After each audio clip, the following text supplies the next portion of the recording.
Season went so fast, and now we're currently at the final round, Irwindale Speedway. For me personally, I managed to get 2 wins and got on the podium a couple of times, and we're leading the pack. So it's hard to believe that we're back in Irwindale Speedway once again, and we're trying to defend this Formula Drift Championship. Top 16 is about to start now, so we've made it this far. It's been really good for us so far this weekend. I managed to qualify first, Peter was in second position.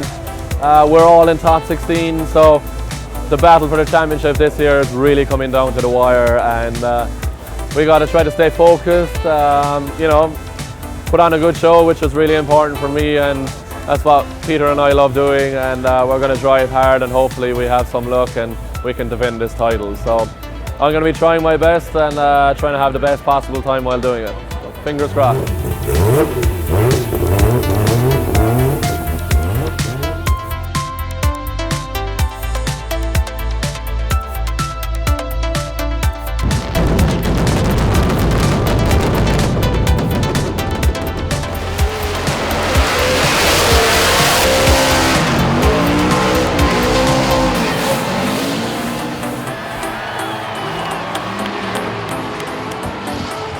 We got knocked out here in Irwindale Speedway tonight in top 16. The championship came down to the final battle.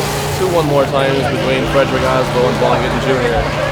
Vaughan ended up getting the win, which gave us the championship win, and Frederick just 4 points behind us in the championship. So that's been so tight. It was the longest 2 hours of my life. So right now I'm just absolutely on top of the world. We just got back-to-back Formula Drift Championships, and in the most intense way ever.